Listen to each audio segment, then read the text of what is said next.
Huh?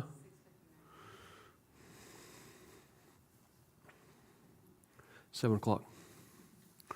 Welcome, everyone. So, in a count of three, you're going to yell out a number and tell me what week it is. 1, 2, 3. What? What? She said Wednesday? Cliff nailed it. It's 6, which means we have 3 more weeks, including tonight. Yeah. So I was thinking, today I'm like, wow, 8 weeks is too long. What was I thinking? Like, there's not that much to marriage. There's not that much to know. Honestly, we're not getting through much material. There's a whole lot more to know. Next week, we're going to dive right into conflict, because conflict is an opportunity. Conflict requires B, communication, but not just any communication, healthy communication. And if you'll just do those 2 things, the end result is, guess what? Bond, stronger bond. If you don't do those 2 things, then it's like further division. And you're going to deviate into something like sweep it under the rug, avoidance, or meltdown. What's another word for meltdown? Lose your temper? Yeah. And those aren't good. Those aren't tornado. Those aren't good. So I want to start off doing something a little bit different, making, while you're most awake right now, because I want to give you a quiz. And now I want you to pay. This quiz is for couples. And so if your significant other's not here and you're so inclined, I would like you to take this quiz home and just put it on their desk. Just saying you should probably take this quiz. But see, the most important part of this quiz is you want to have the discussion afterwards. Because we have some good gold nuggets tonight. And a lot of times what we see is this conflict can happen, and we're not even talking about the real issues. There's issues that are deeper, that a lot of these things emerge from, and we don't feel safe enough, or we're oblivious to ourselves. We don't go into the intimacy, real intimacy. And so you can have all this kind of conflict in a relationship, and you really never got beneath the surface to what's all coming from. You can end up in divorce, and it still stays at that shallow level. We're going to see some of that tonight. Now, I want to ask you this question in preparation for this quiz. This quiz is applicable not just for a marriage relationship, for any relationship. And I ask you these questions. Do you want to have friends? Do you want to have influence? So I want you to think through these categories and these questions, because it's probably we come up with some kind of formula where, to the degree you score high, 1 out of 10, on these questions, directly proportional to how many friends you have, how much influence you have. And when I say influence, do you want to have influence in your marriage? Do you want to have influence with your children? Do you want to have influence with friends? These are the things that are going to lead to that. So I got it all on one page. It's very quick. And not only are you going to rate yourself, you're going to rate the person next to you. So I told my wife before we got here tonight, that tonight's teaching is about her, not about me. But I want to say, if you have that mentality, if at any point you're tempted to be thinking about your spouse, stop it. And it's going to be hard. You have, even if it's the book is saying she and you're a man, or you're a woman and the pronoun was he, don't say, oh, just because it says he, we can think about, yep, this is my husband. Or just because it says she means, yep, we can make this all about my wife. That's what the author was intending. Just keep it on you, because like we saw last Sunday in Romans 2, whatever you're judging another person for, you're guilty of yourself. Oh, no. So, I know you can't wait for this quiz. I want to say this too. If you just hear whatever's being given to you, just hear it. And I want to say too, don't use this as ammunition. Don't weaponize this quiz against your spouse. You love your spouse, right? Okay. So I want to say the primary thing, just a quick review, I'm going to hand this out, and it's on here on the quiz. I just want to make sure you know what it's saying so you're not confused. If you ask me, of all the content that was covered last week, the primary idea was this idea of empathy, which is such an incredible superpower. And it's how you're going to have an actual depth in your relationship. Empathy is how you're actually going to have friends, how you're going to have influence. Okay, so let me just read this quick quote from last week, and then we'll get to it. Empathy, and allowing others' experiences. I want you to grade yourself on this. Do you allow other people to have an experience? Or are we forcing them to have our experience? And like, if your experience is not my experience, we need to correct you because your experience needs to match mine. Okay? No. Here's what the book said. I like the language. Another way in which we allow others to exist, That's so like, wow. I act like that sometimes, don't I? Another way in which we allow others to exist in their own right. I have to give Cliff a microphone so the live streamers can get all this. Okay. No, it's a trap. Okay, I won't give Cliff a microphone. Another way in which we allow others to exist in their own right is to allow their experience. We need to put our own experience aside and join in the other's experience. We need to understand the other's experience, identify with it, and have compassion for the other in it. The ability to do this is called empathy. Empathy is a bedrock of intimacy. So the idea of, I want to put myself in their shoes, I want to see the world through their eyes. I want to go on that. So it's not that your experience isn't important. You temporarily set it aside and say, I'm going to jump in. You know, you get on a roller coaster, you jump in, you put the seatbelt on or the bar goes down, and like you're going to go on that ride with them. It's going to be an experience. You're going to go on it. And then later on, you'll be able to pick up your experience and walk them through that, hopefully. Okay? So it's critical. And then we're going to judge ourselves because the other person needs to walk away from that experience like, wow, I feel seen, known, understood. If you can't empathize in the manner described, people will not feel close to you. They'll feel like they don't really know you, or they feel like you roll right over them, okay? The second part about that is if I can't allow you to be a person in your own right, then I can't empathize with you. Here it is. I'll always take your experience as meaning something about me. Or I'll react to your feelings by thinking of myself, not you. All right? So like I'm just pulling you into orbit around me. I have this strong gravitational force. I'm just going to pull you into orbit and force you to orbit around me because I'm the center of the galaxy at least, if not the universe. See, Cliff's and I can just tell it's going to be one of those nights. Cam, can we distract Cliff? Is there something you need to get him to go fix or something? I'm saying this for the benefit of live streamers. Okay, having said that, you get to grade your spouse and yourself, but be honest with yourself. Don't be easy on yourself and then judge your spouse harshly. You wouldn't do that, would you?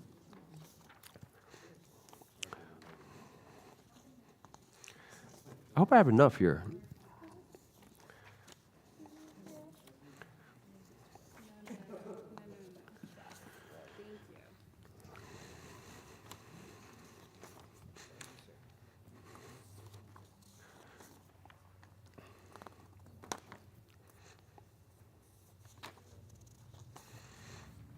Hey, guys. And for you? Okay, cool. You're not getting out of this, sir. Okay? You'll enjoy it. You'll like it. All right, I'm going to give you a few minutes to fill that out, and then I'm going to give you a few minutes to have a brief discussion. Now, Cam, can you play some music for us? We don't want to hear anybody else's discussion. We want to have enough intimacy where we can be a little bit real. If you guys feel better going to another room, feel free.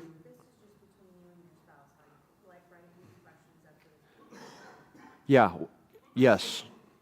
Like it's not like me, how I connect emotionally. Is it just how I connect emotionally with myself, or is it how I connect emotionally to specifically to your spouse. Okay, that's what I thought, I just wanted to make sure and clarify it, that it wasn't. Yes. So please grade yourself and your spouse on a scale from 1 to 10 for each of the following abilities, 1 being poor, 10 being excellent. Yeah, first it says me. Hey, how am I doing connecting emotionally?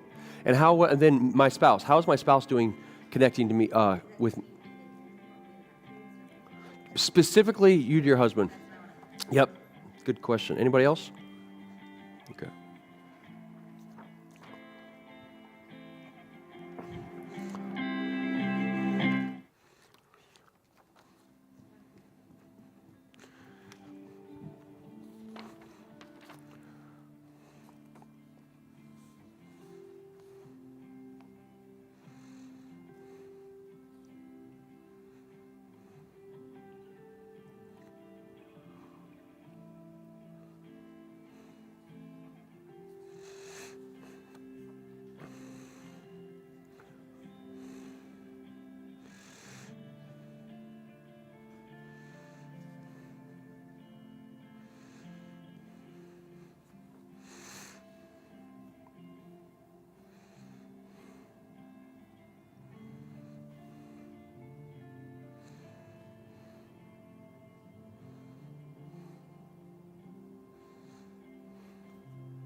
discussion going on?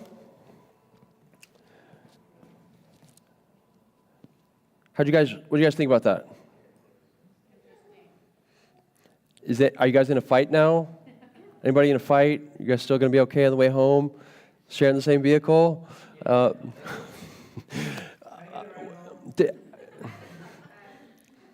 No one's allowed to give Cliff a ride home. It was somewhat surprising. You know, you think you know a person. So, My wife was way too kind, by the way. yeah. It's enlightening, you know.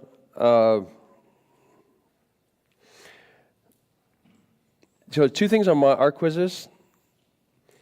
My wife had, we added, both of us added the same type qualifier.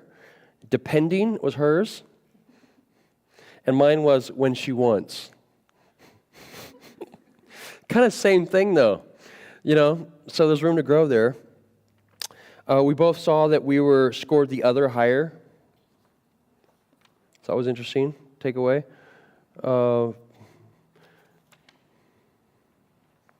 Yeah, but some surprises here. So, hey, don't miss out on this opportunity to talk through this when you get home or sometime soon, okay? But I want to say, you know, this is just my perception. The empathy one at the bottom, super important. I feel like if you get that right, then you're set up to have the conversations on everything else to make you get those right. But like, if you can't get the empathy right, then you're probably not going to be able to get on the same page with anything else. Yeah, does that make sense? So like that empathy creates like a foundation to build on. Okay. So tonight we're going to be looking at some values, just some values, and then next week we're going to be looking at some conflict resolution. And I like the content for next week because it kind of gets some, it fleshes some stuff out, and it gives us an opportunity to put, you know, more complexity into our marriage experience. So tonight is just some basics, and I want you to listen to this because not all of us have enough values in place. We haven't named them. We haven't called them out. And if we haven't called them out in our own relationship, then they're not as easily passed on to the next generation. And we often argue around here that the next generation needs to know what we're about. Clearly delineated. Like, what do we care about? What's important for our family? What is our culture? Like, we want to have a culture that's clearly delineated so that we can pass it on. So they can either take it as their own, expand on it, or at least they'll know what they're rejecting. Okay? So, we're going to say a little bit, because the book does. For week 6, we're talking about values. We're going to start off with love. Love's a good place to start. It's the bedrock. So we'll fly through this, but empathy and love. Think of empathy, this part at the bottom, as one of the most important ways that we love other humans, especially including our spouse, especially including our children, our friends. We need to be able to empathize. What's the opposite of empathy in your experience? Judgment. I want to say, anything else? Revenge. What? Apathy. That's good. How about, what? How about blame? Selfishness. These are all good. Denial.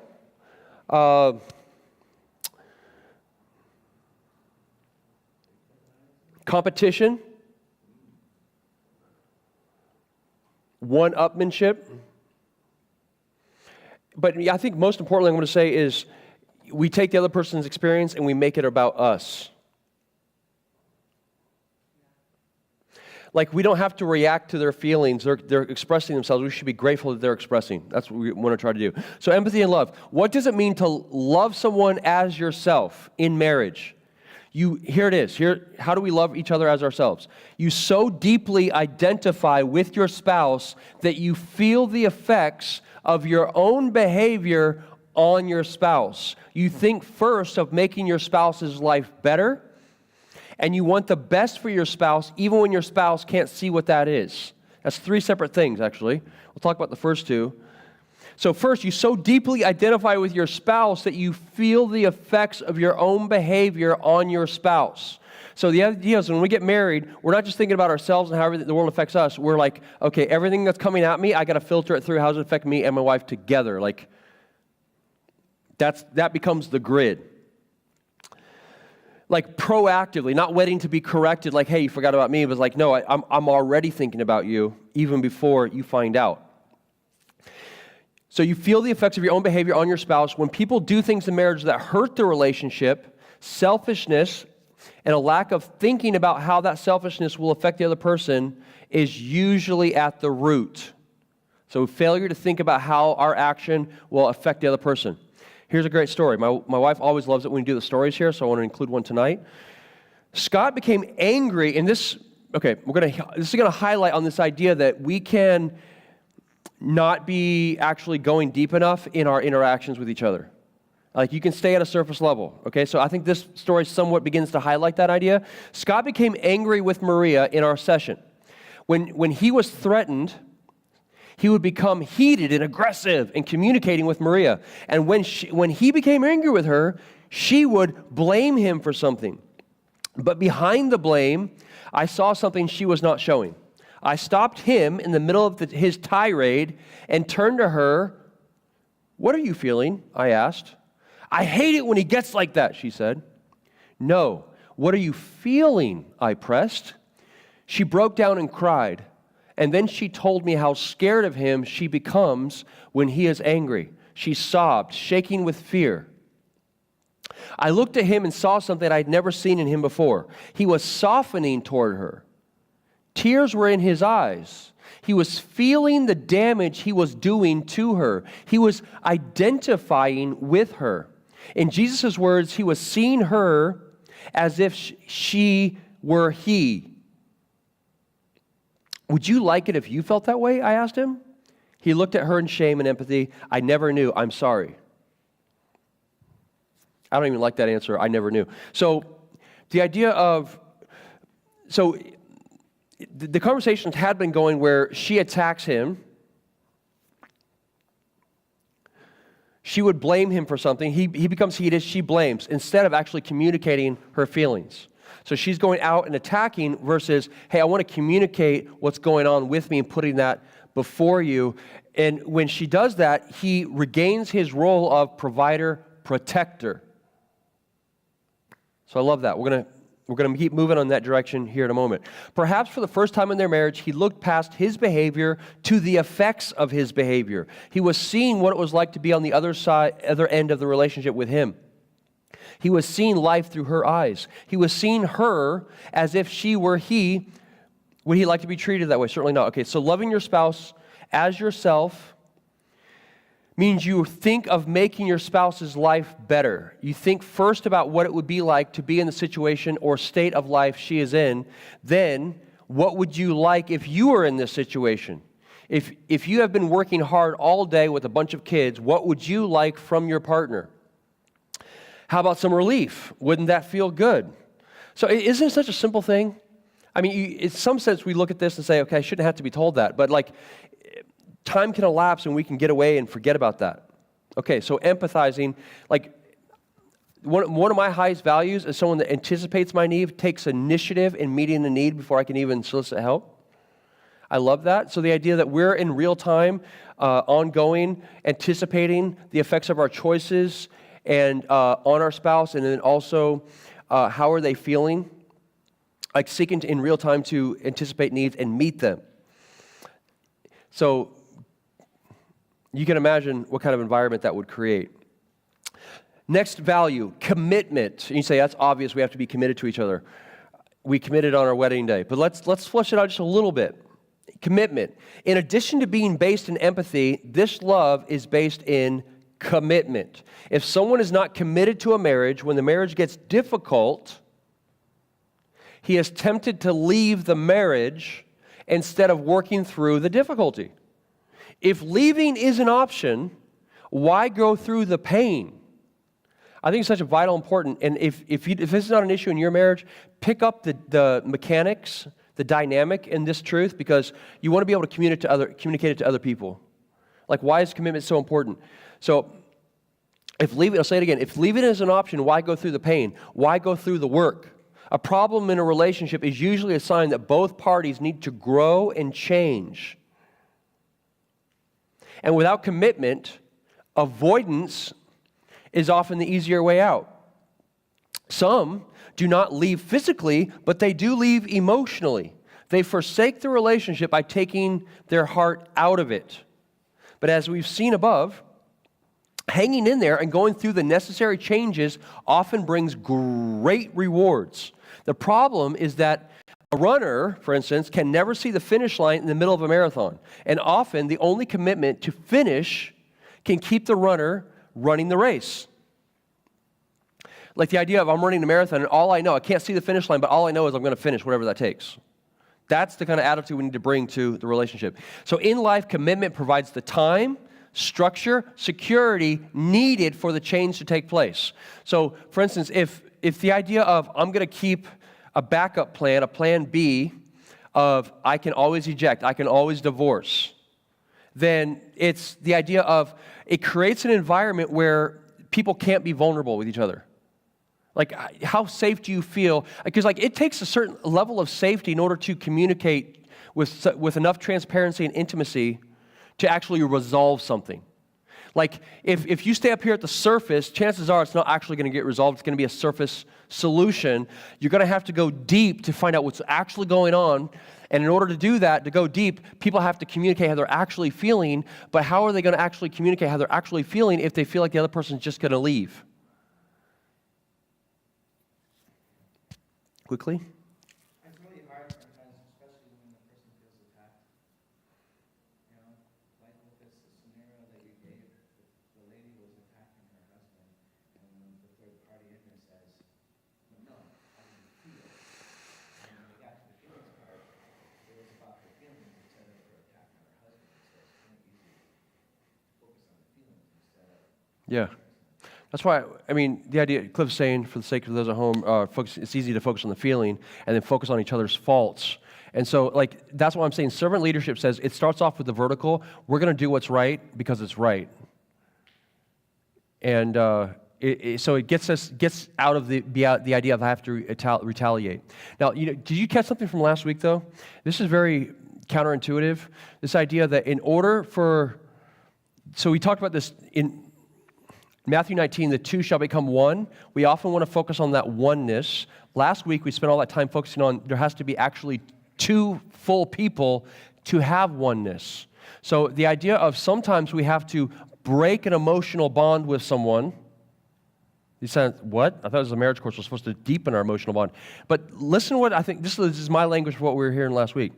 Break the emotional bond so you can get out of that reactionary mode. So you can stay above the fray and think about what's good, what honors God, what honors our relationship, what's good for the person, instead of I'm so connected and attached to that person that I am only ever reacting to their emotions. So if there's someone who's expressing negative emotions through insecurity or instability, that insecurity begins leading the leading force in the marriage. So like a husband who begins to orbit around that and just adds to the insecurity and instability because he's allowing her negative emotions to then determine his sense of self-worth. So if I can detach from that, okay, my wife is secure, now is not the time to allow her treatment of me to determine my self-worth. That needs to come from God. What's the right thing to do? Is to get up on a cross and die for someone who is unlovely while they're yet sinners. If I can embrace someone who's unlovely, then that can bring all kinds of stability and security. Then, you know what happens, gentlemen? We earn the right to be respected. And that kind of fulfills us in a way that I think we're designed to because we're men. Okay. So, I'll say it again. In life, commitment provides the time, structure, and security needed for change to take place. To use another metaphor, a relationship must often go through some deep surgery to get better. Think of surgery without commitment. What if the patient decides in the middle of the heart bypass to get off the table, he would die before the operation that could have saved his life is finished? In marriage, God often wants to do surgery that would save the life of the relationship, but the patient jumps off the table before the surgery is complete. Commitment keeps the patient on the table until the surgery is finished. Thank you, Mr. Curtis. Did you guys catch that? The commitment. Of course, I'm a pastor, so you know what I'm thinking about. Commitment to a local church. I know it's a quick aside. I can't help it, right? I can't help it. I'm going to choose to do this. So, the commitment aspect. So, by design, marriage is going to reveal your flaws. The commitment keeps you in the relationship so that you have to face them so you can work through it and become a beautiful person. The same thing is true in a local church. Like, can you imagine what God is calling us to do in a local church? Become family with a whole bunch of people who are nothing like you. Imagine you're a master and you're asked to worship with a slave, maybe a slave that you own back in the day. Isn't that crazy? Or, one culture to hang out and become family with another culture. So obviously, there's all kinds of division. And what happens in American culture is, I got hurt, and then we want to leave. Same thing is true as marriage. I'm getting hurt, and we just think about how, when in fact it's like, okay, this is revealing something in me that I have an opportunity to work through, and it's going to require dependency on the Holy Spirit. So I say it again because if you're going to have conflict, don't think you're a bad person or that person's not your soulmate or whatever. It's really what matters is not if you're going to have conflict. You're going to have conflict in a church. You're going to have conflict in a marriage. It's not if, it's what you do when you get it. That's what's going to be the make or break thing. Okay? So, commitment also provides something else necessary for growth: security. Security. Without the security that commitment provides, partners know at some deep level that if they do not perform up to some expectation, they could be forsaken. This insecurity gives way to a whole host of growth-stopping cancers. Performance anxiety always inhibits real change. Performance anxiety. So the idea of what he's talking about is conditional love is going to lead to lack of intimacy, lack of vulnerability, so lack of growth, lack of bond. Commitment drives the need for growth as well as the security. Commitment drives the need for growth as well as the security. If you're going to be with someone for the long term, it's best to work things out. Otherwise, you're certain to be miserable. Commitment often drives one toward resolution. So here's the thing. I want to challenge you. We're talking about values. I want to challenge you, if you haven't done this so already, that in your relationship, in your marriage, you make a commitment with each other. Hey, we're not going to use the word divorce. We're not going to threaten leaving the relationship. That's just not going to happen in our home. Like, you already made that decision on your wedding day. So stick with it. My wife will give me a hard time if I go back on her decision. She's like, we already thought through that. We already made that decision. Stick with it. And I want to stay in a state of perpetual analysis. Not with reference to our marriage, clearly not. But like other things. So I want to say, we're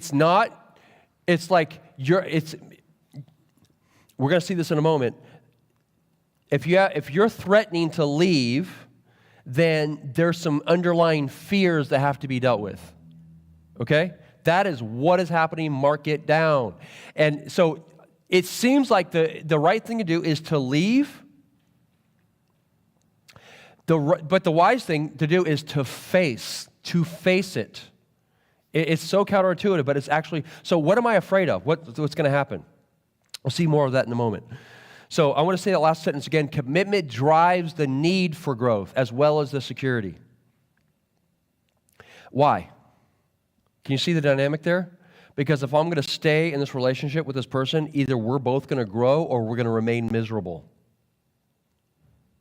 Who wants to remain miserable? What options do we have? If divorce is off the table, then I'm stuck with this person. So hey, let's work it out. Neither one of us want to stay miserable, right?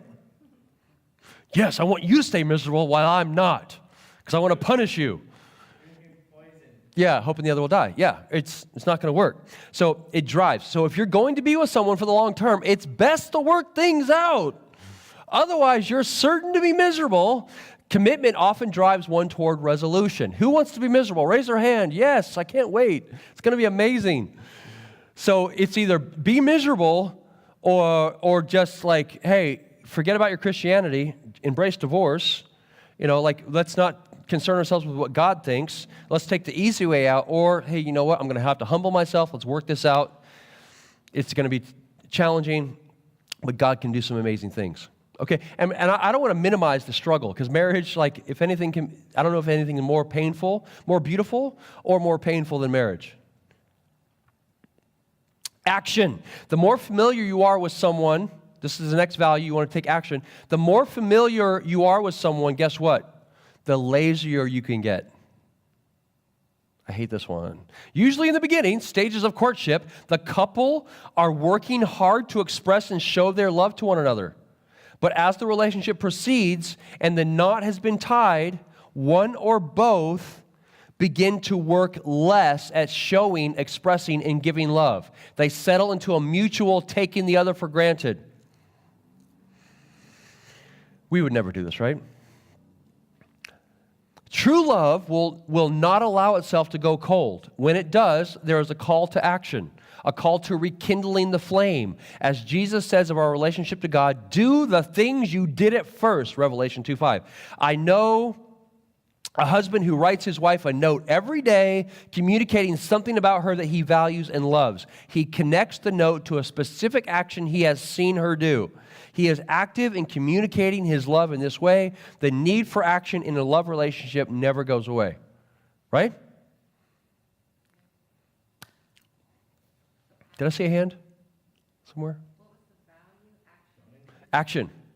Action, like proactively stoking the flame. And if you've forgotten, if too much time has elapsed and you've gotten lazy, I want you to think back to your dating period. Yes, it was infatuation. But that doesn't mean we can't have that, all the best parts of our dating in our on term, but with more depth and complexity, okay? That shouldn't just be the ancient past. I don't know. His wife understands. Oh, yes. Oh, a club. A club. I think you said glove, but club. Okay. Honesty. Guys, we should stop and think, and I'll live stream. It's like the idea is it possible that anyone here in America, and I learned this from last time when we gathered with Gottman, is it possible that anyone here is going to end up in divorce? We shouldn't slide into apathy. Like, we have to proactively take action, so let me ask this question. Is it possible anybody here slides into lying to their spouse? Is that possible? That would never happen, right? Are we? We think, of course not. We don't lie, right? That's ridiculous. But hey, listen up, because honesty needs to be one of these values that we have. So let's see if there are any ways that we might have given ourselves permission to lie. Rebecca, I want you to listen. Okay, you're taking notes. Good. Couples deceive each other in many ways. Sometimes spouses lie over small things, such as spending too much. At other times, they lie about serious things, such as affairs. In our way of thinking, anything large or small is forgivable. This is good. This is so good. And able to be worked through in a relationship, except deception. Isn't that good to know? Isn't that good to know? You say, why? Anything can be worked out, large or small. It's forgivable, except for deception. Deception is the one thing that cannot be worked through because why? It denies the problem. How do you work through something you can't even admit? Now, again, we're coming back to this fear idea, because if you won't admit it, what are you afraid of? It's connected back to an underlying fear. And the fears are those deep fears that we have are things we never want to face. And sometimes a person will choose divorce over and above facing their fear. Okay, they're significant. They're nothing to just do not take seriously. Honesty, well, it is the one unforgivable sin in a relationship because it makes forgiveness unattainable. Isn't that good? So, like, the idea, we're going to call it out. Honesty in our relationship. Now, we'll get there in a second. So, honesty without love and commitment can wreck a connection. Honesty without love and commitment. Can you see why? I'm going to be honest, but without love and commitment, It could destroy. Honesty without forgiveness can do the same thing.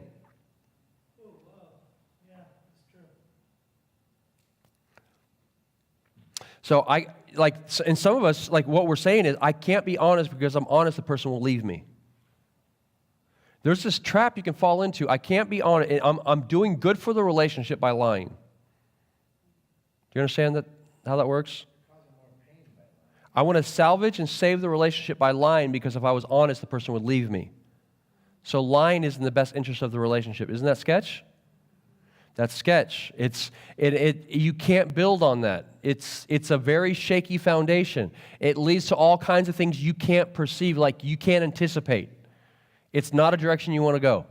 So again, we're seeing we have to face something. So here are some areas that couples find difficult to be honest about. Okay? And this is a great quiz moment right now. And if this is true for about yourself or your spouse, I want you to kind of make a note of it. It's a great discussion. So here are some areas that couples find difficult to be honest about. Feelings. Feelings, what feelings? What are those? So feelings, I'm going to go slow on these. Disappointments. Desires, likes, and dislikes. Hurts. Anger and hatred.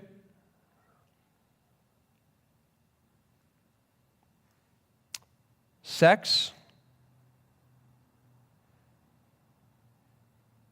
Sins. Failure. And then lastly, needs and vulnerabilities. Needs and vulnerabilities. So this is the idea of if we want intimacy, we have to make it easy as for our spouse to be honest with us. Okay? Deeper intimacy. Intimacy comes from knowing the other person at a deep level. If there are barriers to honesty, knowing is ruled out and false takes over. Couples often live out years of falsehood, trying to protect and save a relationship, all the while destroying any chance of a real relationship. We can't stress enough the importance of being able to share with each other your deepest feelings, needs, hurts, desires, failures, or whatever else is in your soul. I want to say it again.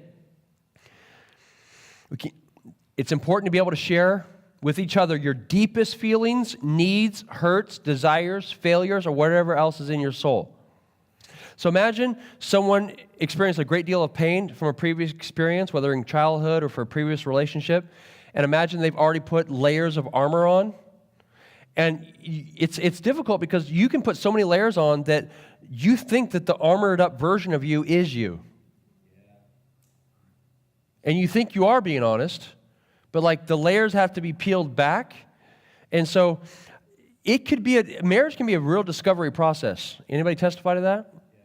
But so knowing that's the case, we have to stick with our commitment and making it safe so that it can be that beautiful healing can take place. And a lot of times we're doing that through, the form of questions. Questions in the sense I'm coming from the place of, I want to know you. I want to understand you. Is there anything more to that? So, if you and your spouse can feel safe enough in your marriage to be totally vulnerable, you can remove each other's, it's a little awkward here, guys. A little inappropriate, no. If you can be vulnerable enough in your marriage, you can remove each other, okay. You can remove each, are you gonna, if I'm honest, okay. You can remove each other's fig leaves. Yeah. Then once again, your marriage can return to a state of paradise. You see what they did there? True intimacy is the closest thing to heaven we can know. Yeah, preach. What? It's to unsheath your nakedness or to expose yourself. Yeah. So physical intimacy, physical nakedness with your spouse is a reflection or expression of the intimacy and vulnerability you're already meant to be sharing. Okay? So it becomes appropriate. So sex can become very biological if you don't have that intimacy going on in every other area, like emotional intimacy. Okay? So I don't want us to lose sight of this, though. The idea that, I definitely value honesty, but yet I'm hiding underneath this armor what's really going on with me. You think, okay, I am being honest, but actually you're not. So it's one of those areas that's very counterintuitive. We can actually think we're being honest when we have so much armor on, we're not being honest. We're not actually sharing what's really going on with our hurt and our pain and whatever. And it takes some work because, again, the armored up version of you can become what you think is the actual you. And it takes up a lot of headspace to keep the armor on. Okay. Now, most of the time in otherwise good marriages, deception takes over for defensive reasons. We talked about armor. What is armor for? It's the defense mechanism, right?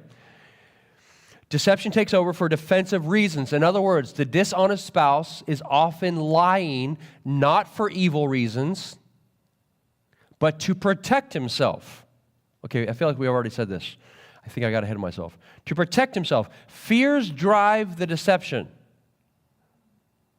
Can we get that? Like, fears drive the deception. So, again, a wise person could ask their spouse, we could choose to be offended because we're so attached, our emotions are so reactionary to our spouses, right? Or we can say, what are they afraid of? Why would they feel the need to lie to me? Let's get beneath the surface. Let's not be satisfied with the surface stuff. Okay. Fears drive the deception. Fears drive the deception. I want us to catch that, like permanent. This does not excuse the lying. No, it doesn't. But it does complicate matters. For spouses to tell the whole truth, they must deal with their fears first. What are the fears? They list 5, which is excellent. Check out these fears. See if you relate to any of them. Better write it down, probably, Fear of real closeness and being known. So we've said this in the past with our shame series, the idea of the problem in the past with your pain and your trauma was not the vulnerability, it was the response you received to your vulnerability. Okay? You see the distinction? So you could understand how we would have a fear of real closeness and being known. Now, can you imagine how frustrating it would be to be in a relationship with someone who has a fear of closeness? That would be frustrating. But I'm telling you what, if that's the case, the only way they're going to get past it is to be loved into loving. So in order to love someone into loving, you can see how the commitment, like, I'm never going to leave you or forsake you. No matter what, I'm with you. Like, they might test you, and a person that is in this mode can, sometimes they're going to stab you to see, and they'll lash out at you to provoke you intentionally to try to get you to leave to find out if your love is genuine. It's just what? Just blood. It's good. Great response. So it's going to be way more challenging to respond well if you don't understand the underlying dynamic. Because, man, we can take everything personal. And then we are really bad leaders when we're taking everything personal. Yes. Oh, you agree with that? That's been my experience. Thank you for that brotherhood there, Cliff. Here's another one, though. Fears of abandonment and loss of love, if they're known. If you really knew me, you'd reject me. So I can't let you know the real me. Can you imagine how much of a burden that would be to carry with you through life? Fears of being controlled and possessed if they're known. Fears of being seen as bad or not good enough if some part of them is known. And then finally, fears of their own desires, needs, and feelings.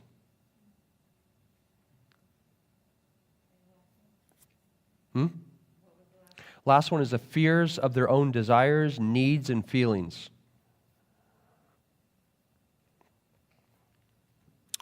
We're going to give an example of that in a moment. So what can you do in a marriage what you can do in your marriage is make a total commitment between the two of you to one. We got 6 things here that are really good. So here's your course of actions. Have enough grace to tell the truth. Promise that you will never punish your spouse for being honest. This doesn't mean that there will be no consequences, But punishment, shame, and condemnation should not be part of those consequences. Sometimes it's hard to differentiate between those, okay? I am going to in a moment. There's a good one coming up. An example, though, a typical one would be withholding affection. 2, give each other free rein to question and check out things with each other. Like, so intentionally choose, like, Rebecca, you can give me, interrogate me. You can play 20 questions or whatever it is. Like, I'm going to choose to not get offended. What, don't you trust me? So like I'm going to throw that out there to cause a red herring. It's no longer about her being able to interrogate me to get trust. It's about me challenging her. So that's a red herring, right? Because I want to divert her attention away from, because I'm afraid of being discovered. So give each other free rein to question and check out things with each other. So Rebecca says, I want to see your phone. Here's what I do. That's about half a second, I hope, right? I don't have to oh, sure, let me see my phone. Hold on. 1 second. Oh my goodness, why don't I have delete history on a shortcut or something? Which one? Chat? So, that builds trust. Don't be offended by the other spouse's need to understand some facts that do not add up. So, I would love it if my wife would ask me for a phone once in a while, because I get, it's opportunity to show that I'm legit. Woohoo! My wife deserves legit. I want to give her legit. I want her to have that certainty it's legit. So that just feels good. And anything else that would take that away, like some kind of internet browsing, whatever, not worth it. Why would that be a hill I want to die on? Okay, because you will die on that hill. Don't be offended by the other spouse's needs to understand some facts that don't add up. Don't retort defensively. What, you don't trust me? So pay attention in a dialogue when someone changes the subject. If someone says, what, you don't trust me? They just took a left turn. So say, hey, I realize you just took a left turn. I want to finish this up before we talk about trust. I just want to figure this out. Let's stay organized in our conversation. Third, police each other when you see your spouse is not being totally honest. This can never be harmless and fun, but hold each other. This can even be harmless and fun, but hold each other to the truth. Isn't that good?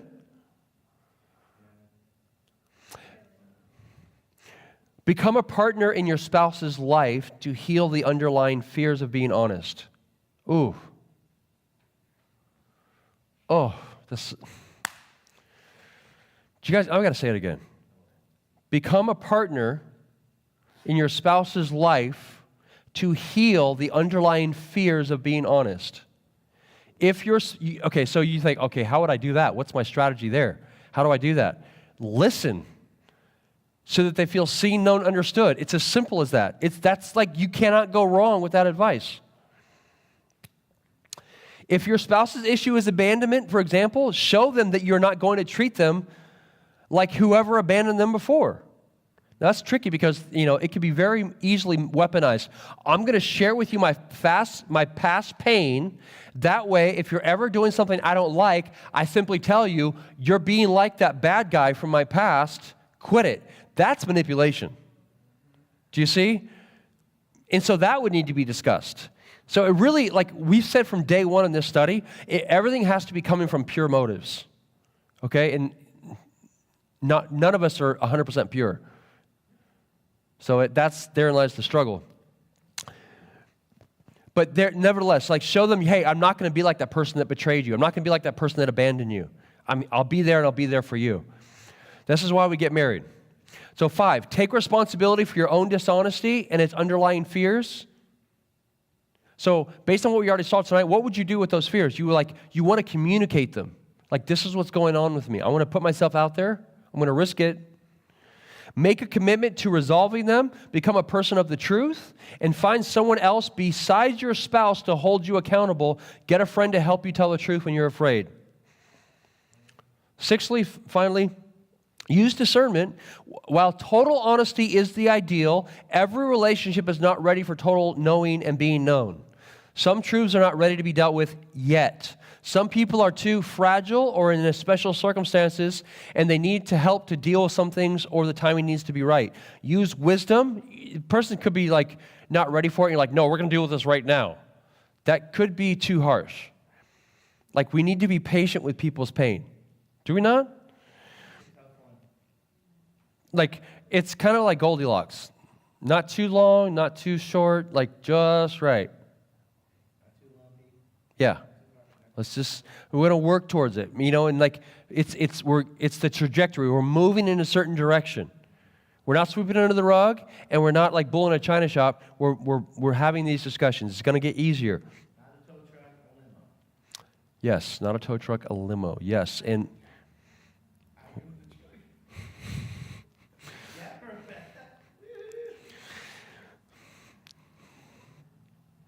okay, so if you're to build a strong relationship, make a commitment to each other of total honesty. I hope you guys are buying that tonight, if you haven't already. But remember, honesty must be accompanied by enough grace to hear and deal with the truth it brings. You sure you want honesty? I want to say you absolutely do. It could start off very difficult. God always asks us to be honest with Him in light of His grace for us, so you have to be able to deal with and accept the truth expressed to you as well. Talk with each other about how this value can become the bedrock of all that you do together, and then become and protect against deception and build in honesty. It will pay you back many times. Like if someone brings an accusation against me to my wife, I need her to be able to believe that, hey, Timothy would never do that. Based on his track record, everything I've seen with him, I know that would never happen. Yeah, but I don't want just blind loyalty. Like, I want to be able to earn that with her, right? So I'm always thinking like, okay, I want her to have that certainty, that security.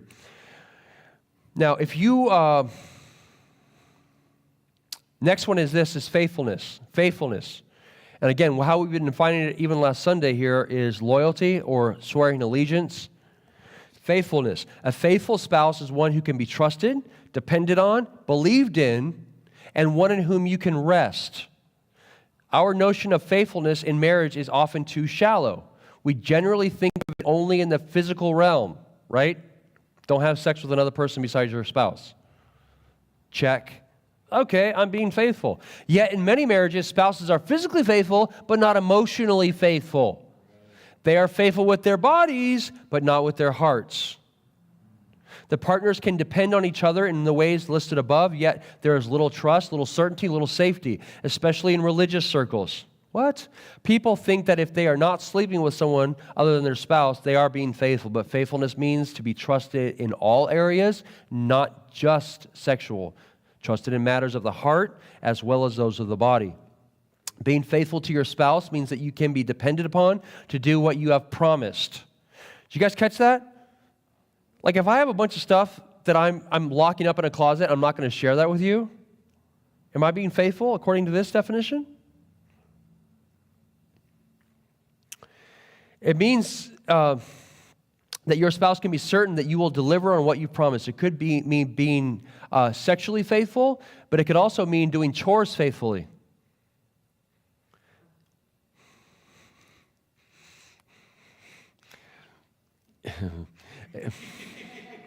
It could mean, yes, picking up cups. It could mean staying with the monthly budget and coming home when you say you will. It could mean sharing without fear of reprisal or condemnation. These are all ways to be faithful. Okay. Now, what drives people apart? Faithfulness, of course, also means that you will not stray from the one you love. Physical adultery means giving yourself to someone else sexually. But you can commit emotional adultery as well. You can have an affair of the heart. An affair of the heart means taking aspects of yourself and intentionally keeping them away from the marriage. This does not mean that you cannot have deep, sustaining, healing, and supportive emotional relationships with other people. We strongly believe in the power of friends to heal, sustain, and support. Sometimes, in fact, you need others to help you become whole enough to be able to get closer to your spouse. A friend, a counselor, or support group may help you to feel safer and learn to trust more, and this will carry over in your marriage. So I want to say, too, here, a quick commercial for our culture here around our church. Like, we set limits, and again, we're not trying to force our standard on other people, but we set limits on having best friends with someone of the opposite sex that's not your wife. We also carry that into counseling, therapists. And just so you know, wives, one of the reasons we say that is because men, we are sometimes self-deceived, but we feel like it's easier to hustle women, to be manipulative with women, to like trick them. Other men, we already know the tricks. So like, it's more difficult to deceive a man because he's trying to do the same thing. And he's like, oh, I know that trick. I tried that before. I know what you're doing. I know what you're up to. Yeah. I would have preferred a woman to say that, Cliff, but Cliff is saying women too. Women with, okay. Good, okay, beautiful. So we did see this from the book of Titus 2 weeks ago. Titus chapter 2 at the beginning, older men with younger men, older women with younger women, right? We're building each other up, okay? It's not because we're weak or inadequate. It's that we're, by design, God says we need to be poured into. And we need to take that and pour into others, okay? So you can have an affair of the heart, I'll say it again, by taking aspects of yourself and intentionally keeping them away from the marriage. Okay, I'm going to withhold something from you, and I'm going to share it with this other person. And it can start off, emotional affairs, like physical adultery doesn't start off usually, I want to cheat on my spouse. It starts off with, I begin having needs met by someone that it's inappropriate, and it builds into something. So the physical affair becomes an expression of the underlying pre-existing emotional affair.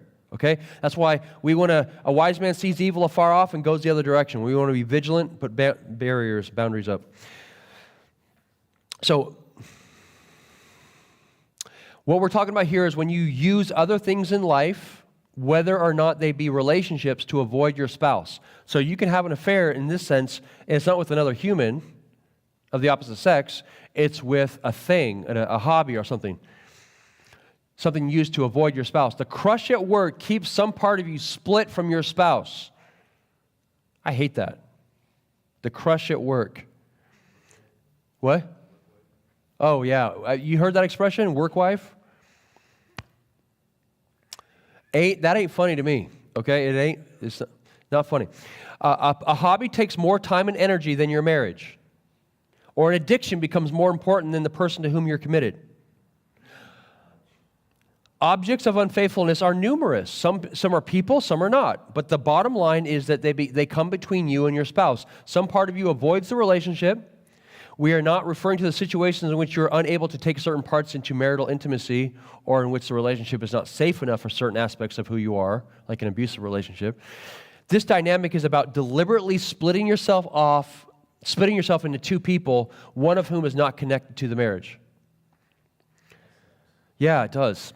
This commonly occurs in a marriage where there is a conflict or a need for growth, and one of the partners is not facing the need.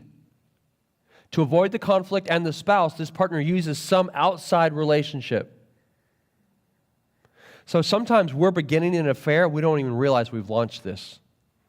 So it's just good to call this out tonight. I love it. Here's the example. Leah and Charlie had been married for 10 years. I say we're going to give an example. Here it is. Married for 10 years. Most outsiders would have thought that they had a good marriage. They got along well with other couples and were everyone's favorite companions. Both were fun, interesting people. But a dynamic had been driving them apart and keeping them apart for several years. Leah controlled and criticized Charlie. Charlie avoided Leah. This combination was leaving them separated at a deep level. The driving part came from Leah's anxious control of Charlie, When she felt insecure, she would harp on him about all the things he had not yet done or about ways she thought he could be a better person.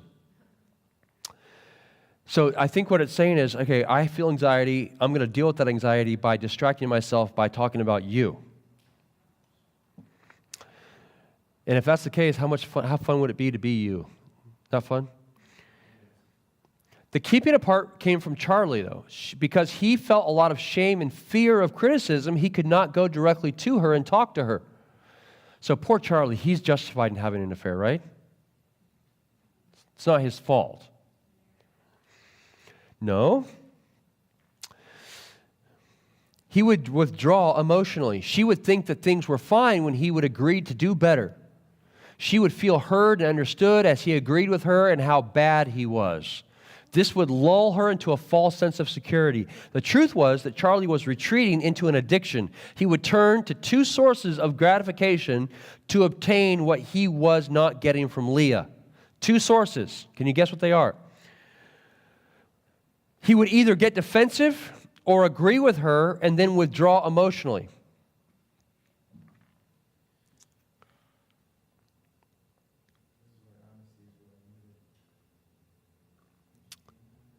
He would turn to two sources for gratification to obtain what he was not getting from Leah. He would go to pornography and magazines. This is an old curriculum. On videos and on the internet. And he would flirt with a few flattering women at work. And when I read this, I immediately thought of the times where, married men have been flirting with my wife. Because when it would happen before, I'm like, what is that person thinking? And I feel like, quick aside though, men think they can flirt with a woman and the woman's oblivious to it and doesn't realize it. I don't think I've seen a woman who's oblivious. I think women are always aware of what's going on, and it's very uncomfortable for them, and a lot of times they won't say anything, okay? So he would flirt with a few flattering women at work. In these escapes, Charlie would find relief. Leah was displeased with him. His fantasy relationships were not. So Leah was displeased. These fantasies were not displeased. He would fantasize about the women in the magazines, about how they loved and adored him and were excited by him. He would feel so good about himself when the women at work would stroke his ego and make him think he was wonderful. Then, deep in his heart, he would resent Leah for failing to see him as these women did. Why didn't she appreciate him the way everyone else did? In reality, Charlie was unfaithful. He took his heart to an addiction to deal with what he should have been dealing with directly with Leah. He had a double life. He would try to please her on the outside, but inside, take his deepest needs and desires to his fantasy life. He was split, and this was keeping the couple from resolving their problems. When they finally came in for counseling, both had to face their unfaithfulness. Leah was not faithful in what she had been entrusted to her, Charlie's heart. As we saw above, Charlie was not faithful to Leah because he took his heart outside of the relationship to his addictions. Leah had to learn to be safer and not so condemning. Charlie had to learn to work through their problems directly and to cure his unfaithfulness. And I just want to be clear, I am not saying that Charlie was justified in any way, shape, or form. I'm not saying that Leah made him do it, okay? Two wrongs don't make a right. Okay. No excuses. Many times one of the partners, like Charlie, will justify unfaithfulness by the other's lack of safety. Well, if she hadn't been so critical, I wouldn't have had to turn to someone else for love. Or a wife who has an affair will say, well, it wouldn't have happened if he had always been meeting my needs.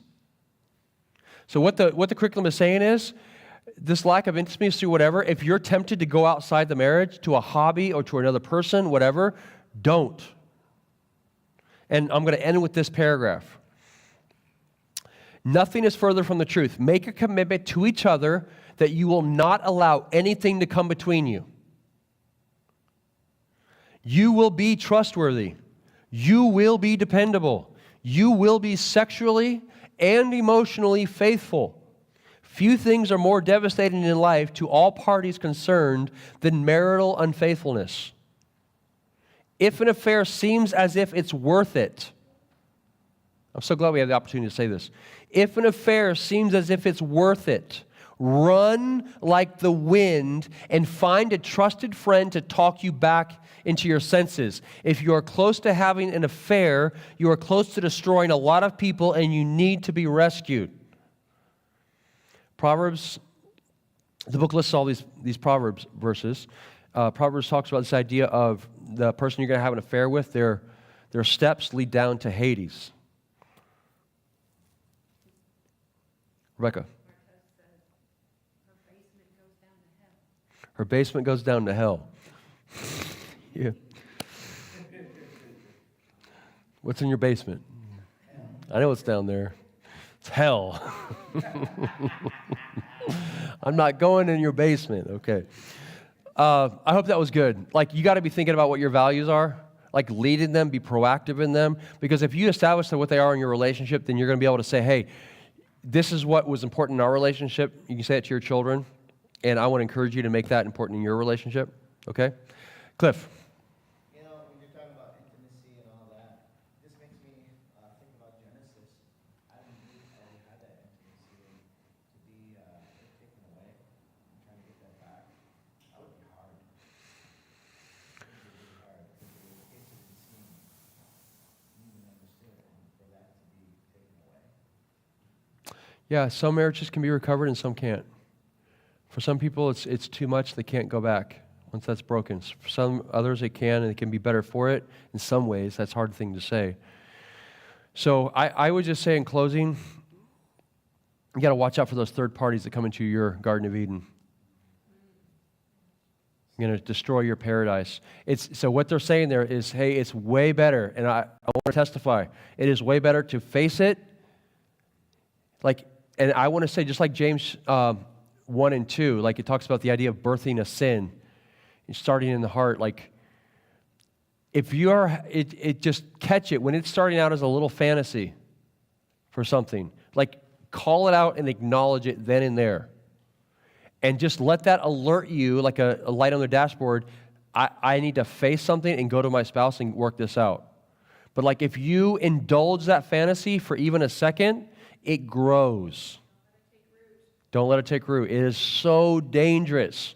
Doesn't come off as such. It's dangerous. Kurt. Gottman would say that the smallest atom of betrayal is negative comparisons. So like taking something that you're harboring resentment towards your spouse for, like withholding a need or something, and then saying, oh, well, this person is better at this than my spouse is. So you're giving your spouse a negative comparison to somebody else. I wish we had a microphone for that. I don't remember that in Gottman, so that must be outside the book. One of the other books, I think it's in relationship here. Yeah. So I want to say that for the sake of any listening audience. The smallest atom of betrayal. He's showing us the negative comments. Negative comparisons. So comparing your spouse to someone else. How many of you feel encouraged and inspired to do better when you're compared to someone else? You are terrible in this area, but this person's amazing. You should be like them. Yes, let's try harder. Can't wait. Yeah, I love negative reinforcement. It's such a good management style. I was reading the other day, those type managers, where do they come from? People that hate their jobs? And what? Yeah. But like, we can bring that same management style into our marriage, and like, what are we saying? People that hate their marriages? We don't want to go there. Okay. So be vigilant.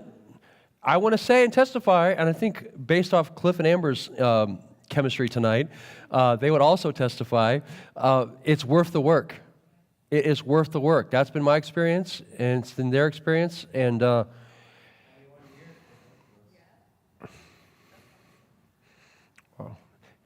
Jeff, how long have you been married? I just want to hear the number. 34 years. When we become adults like Jeff, Yeah. Yeah. I feel like we're still in adolescence compared to Jeff. Okay. Let's negatively compare ourselves. Yeah. Okay, we'll close there. you guys have time to run home and have these conversations, okay? Next week, be here. We're going to talk about conflict resolution. It's going to be good. Some really get down in the weeds type stuff, okay? I would just say for homework, the biggest takeaway for me that I got out of tonight is like realizing like the negative courses of action that you have in your life, try to make a connection back to the underlying fear. And then secondly, right along with that, if you're discovering your spouse has a fear, please make it easy for them to bring that to the light. Let them know like this ring on your finger means something. It means that they're allowed to share their fear. Like it's going to be so difficult, for them to share. So make it as easy as possible on them. Okay, you're dismissed.